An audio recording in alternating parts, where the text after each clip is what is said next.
ఓం శ్రీ గురుభ్యో నమః. శ్రీ రమణ సద్గురుదేవాయ నమః. శ్రీ రమణ భాషణలు. శ్రీ రమణ భాషణల్లో 1938 నవంబర్ 17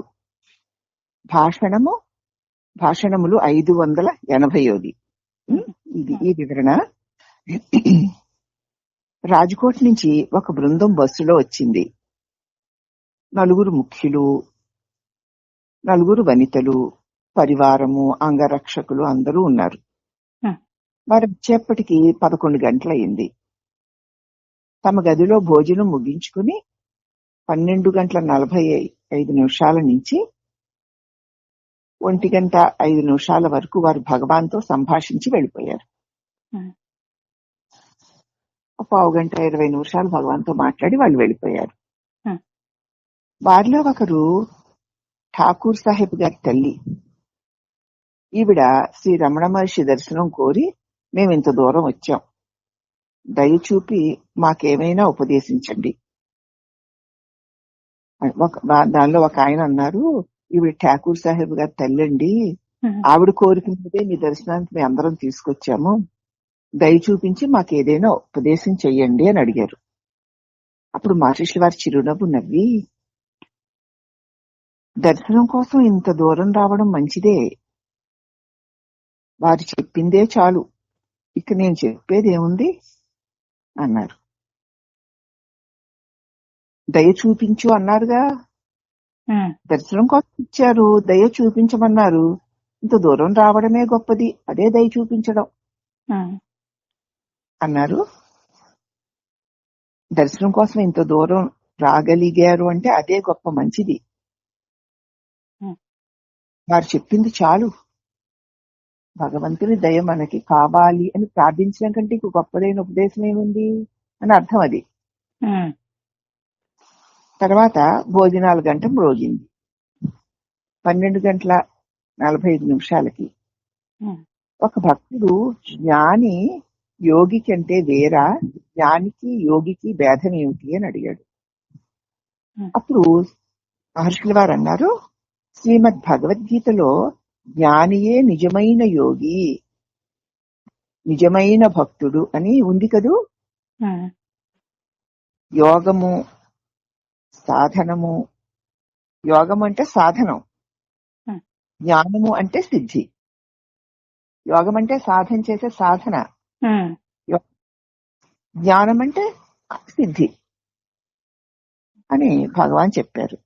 చెప్తే భక్తుడు అన్నాడు, యోగము ఆవశ్యకమా అంటే సాధనం ఆవశ్యకమా అని అడిగాడు.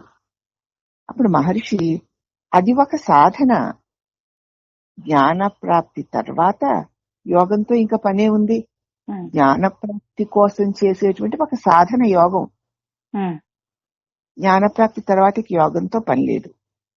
అన్ని సాధనలకు యోగం అనే పేరు. ఎందుకంటే ఉదాహరణకి కర్మయోగము, భక్తి యోగము, జ్ఞాన యోగము, అష్టాంగ యోగము అనే పేర్లున్నాయి కదా. యోగం అంటే ఏమిటి? యోగం అంటే ఐక్యం అన్నమాట. వియోగము ఉంటేనే యోగం సాధ్యం, వియోగం ఉంటేనే యోగం ఉంటుంది, యోగంతో వియోగాన్ని ఏదో పూరించుకోవచ్చు. ఇప్పుడు వియోగంలో ఉన్నానని వ్యక్తి భ్రమపడుతున్నాడు. నేను పరమాత్మ కంటే వేరుగా దూరంగా వియోగింపబడి ఉన్నాను, దూరంగా ఉన్నాను, నేను మళ్ళీ వెళ్లి ఆయనతో కలవాలి అని చేసే ప్రయత్నాన్ని యోగం అంటారు. నేనిప్పుడు వియోగంలో ఉన్నాను అని వ్యక్తి భ్రమపడుతున్నాడు. ఈ భ్రాంతిని తొలగించాలి. ఆ భ్రాంతిని తొలగించే పద్ధతినే యోగం అన్నారు. అప్పుడు భక్తుడు అంటున్నాడు, ఆ విధానంలో ఉత్తమమైంది ఏది? ఏ విధానం ఉత్తమమైంది అంటే ఈ భ్రాంతిని తొలగించడంలో ఏ విధానం ఉత్తమమైంది అని అడిగాడు భక్తుడు. అప్పుడు మహర్షుల వారు అన్నారు, ఇది వ్యక్తి మానసిక స్థితిని బట్టి ఉంటుంది. ప్రతివాడు పూర్వజన్మల సంస్కారాలతోటే జన్మిస్తాడు. ఒకరికి ఒక పద్ధతి అనువైందైతే మరొకరికి ఇంకొక పద్ధతి సులువైంది అవుతుంది. కాబట్టి దాని నుంచి నిశ్చయం ఇది అని చెప్పలేము. వాళ్ళు వాళ్ళ పూర్వజన్మలో చేసుకున్న సంస్కారాలను బట్టి పుడతారు గనక ఒక్కొక్కరికి ఒక్కో పద్ధతి నచ్చుతుంది.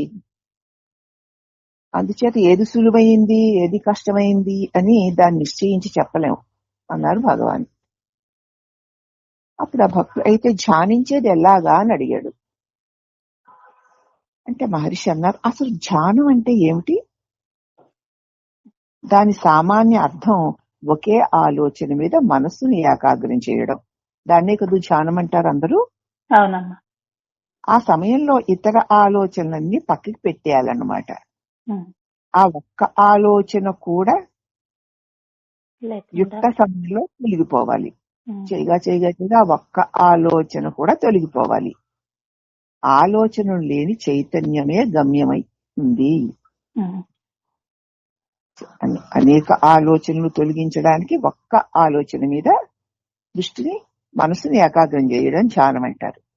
అలా ధ్యానం చేస్తున్న సమయంలో ఇతర ఆలోచనలన్నీ వస్తున్నా వాటిని పక్కకి నెట్టేసి తను ఏ ఆలోచన మీద ధ్యానం చేస్తున్నాడో దాని మీదే ఏకాగ్రం చేసి ఉండాలి. చేయగా చేయగా ఒక్క ఆలోచన కూడా సరి అయిన సమయం వచ్చినప్పుడు తొలగిపోతుంది. అప్పుడు ఆలోచన లేని దివ్య చైతన్యమే గమ్యమవుతుంది అన్నారు భగవాన్. అప్పుడు భక్తుడు అంటున్నాడు, ఈ అహంకారాన్ని వదిలించుకునేది ఎలాగ భగవాన్? మహర్షి సమాధానం, అహంకారాన్ని చేజిక్కించుకుంటే దాన్ని వదిలించుకోవచ్చు. ముందు అహంకారాన్ని పట్టుకుంటే దాన్ని వదిలించుకుందాం. దాన్ని ముందు పట్టుకో, తర్వాత అంతా సులభమైపోతుంది అన్నాడు భగవాన్. అదే భగవాన్ దాన్ని పట్టుకోవడం ఎలాగా అని. మహర్షి, ఒక అహంకారం మరొక అహంకారాన్ని నాశనం చెయ్యబోతోందా? అహంకారాలు రెండున్నాయా ఏమిటి నీకు? ఇప్పుడు అహంకారాన్ని పట్టుకోవాలి.